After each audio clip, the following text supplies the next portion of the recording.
In this section, you'll learn about cloud computing. This is another one of the new topics for this version of the CCNA exam, and Cisco are not going to test you on any kind of configuration or hands-on details.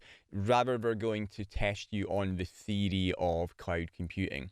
Things that you're most likely to be asked about on the exam are the different service models and the different deployment models.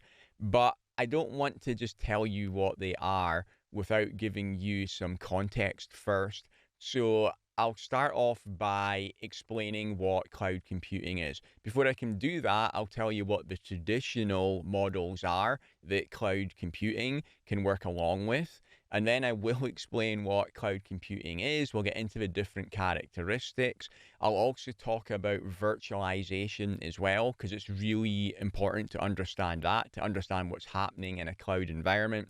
And then we'll get into the different deployment models, the different service models, etc.